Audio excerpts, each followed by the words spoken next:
அனைவருக்கும் வணக்கம். நம்ம இன்றைக்கி நல்லா சுட சுட மற்றும் மொறுமொறுப்பாக இருக்கக்கூடிய பிரெட் பஜ்ஜி, பழம் பொரி, அதுக்கப்புறம் ஆனியன் பஜ்ஜி, இந்த மூணும் நம்ம இன்றைக்கி பண்ண போகிறோங்க. அதுக்கு தேவையான பொருட்கள் பார்த்திங்க அப்படின்னா, முதல்ல ஒரு பாத்திரத்தில் 1 கப் அளவு கடலை மாவு எடுத்திருக்கு. அதுக்கப்புறம் அரிசி மாவு 1/4 கப், 1 ஸ்பூன் மிளகாத்தூள், 1 ஸ்பூன் உப்பு, கொஞ்சம் தண்ணி விட்டு நல்லா கை விட்டு நல்லா கரைச்சி எடுத்துக்கோங்க.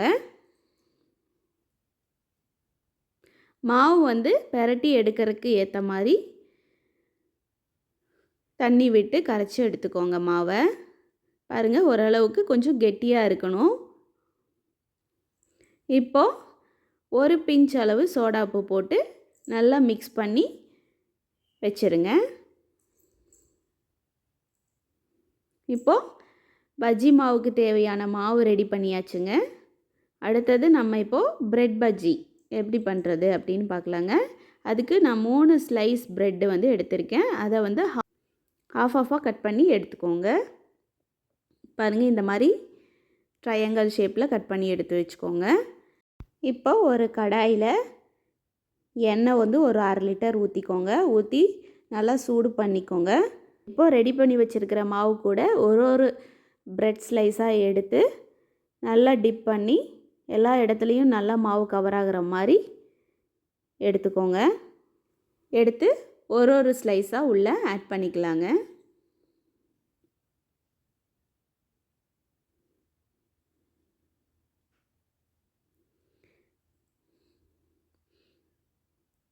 ஆட் பண்ணிவிட்டு ஸ்டவ்வை மீடியம் ஃப்ளேமில் வச்சு குக் பண்ணிக்கோங்க. எண்ணெய் நல்லா காஞ்சதுனால போட்டதும் லைட்டாக ப்ரௌன் கலர் ஆகிடுச்சு. அதனால நான் திருப்பி விட்டுட்டேன்.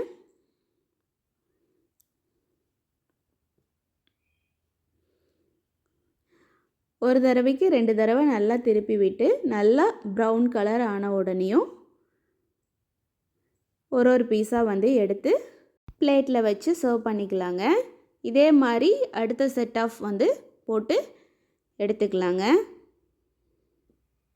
நல்லா டேஸ்டான நல்ல மொறுமொறுவான பிரெட் பஜ்ஜி ரெடி. அடுத்தது நம்ம பழம் பொரி எப்படி பண்ணுறதுன்னு பார்க்கலாம். இப்போ ஒரு மொந்த வாழைப்பழம் எடுத்துருக்கேங்க. நேந்திரம் பழம் இருந்துச்சுன்னா நேந்திரம் பழம் கூட நீங்கள் எடுத்துக்கலாம். அதை 3 பீஸாக 4 பீஸாக நல்லா கட் பண்ணி எடுத்துக்கோங்க. பாருங்கள், இந்த மாதிரி நான் நீல வாக்கில் கட் பண்ணியிருக்கேன். இது 2ஆக கூட கட் பண்ணி பாதி பாதியாக கட் பண்ணிக்கலாம். இப்போ ஒரு பீஸாக எடுத்து நல்லா மாவு ஃபுல்லாக கோட் ஆகிற மாதிரி நல்லா கோட் பண்ணி எடுத்து அதை நல்லா சூடாக இருக்கிற எண்ணெயில் ஒரு பீஸாக உள்ளே ஆட் பண்ணிக்கோங்க. மாவில் டிப் பண்ணி பீசஸ் ஆட் பண்ணிக்கோங்க. இது பார்த்திங்க அப்படின்னா நல்லா ஸ்வீட்டாக இருந்துச்சு. இப்போது லைட்டாக செவந்து வரும்போது 1 or 2 டைம்ஸ் நல்லா திருப்பி விட்டுக்கோங்க. அதுக்கப்புறம் நல்லா ப்ரௌன் கலர் ஆனதுக்கப்புறம் எடுத்து ஒரு பிளேட்டில் வச்சு சர்வ் பண்ணிக்கலாங்க. நல்லா டேஸ்டான மற்றும் நல்ல ஸ்வீட்டான பழம் பொரி ரெடி.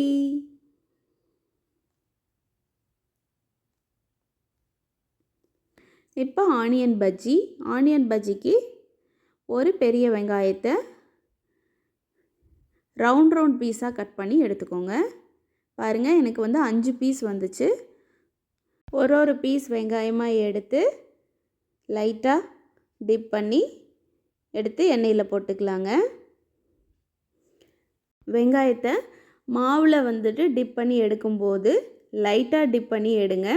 ரொம்ப டிப் பண்ணிங்க அப்படின்னா அது உடஞ்சி வரக்கு நிறைய சான்சஸ் இருக்கும். அதனால் அந்த பீஸ் உடையாத மாதிரி பார்த்து கரெக்டாக டிப் பண்ணி எடுத்துக்கோங்க. எடுத்துட்டு அதை ஒரு பீஸாக எண்ணெயில் ஆட் பண்ணிவிட்டு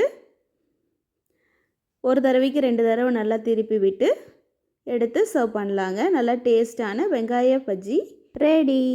இதே மாதிரி பேலன்ஸ் இருக்கிற வெங்காய பீசஸையும் மாவு கூட நல்லா டிப் பண்ணி எடுத்து எண்ணெயில் போட்டு பொரித்து எடுத்துக்கோங்க. நல்லா டேஸ்டான மொறுமொறுப்பான பிரெட், பனானா மற்றும் ஆனியன். பஜ்ஜி ரெடி. நம்ம இன்றைக்கி கரைச்சி வச்ச மாவுக்கு பார்த்தீங்க அப்படின்னா 3 ஸ்லைஸ் ப்ரெட்டு, 2 வாழைப்பழம், 2 ஆனியன் போடுற அளவுக்கு மாவு வந்து நம்ம இன்றைக்கி ரெடி பண்ணியிருந்துச்சுங்க. இந்த மாதிரி செஞ்சு கொடுத்தா குழந்தைங்கள்லேருந்து பெரியவங்க வரைக்கும் எல்லோரும் விரும்பி சாப்பிடுவாங்க. தேங்க்யூ ஃபார் வாட்சிங்.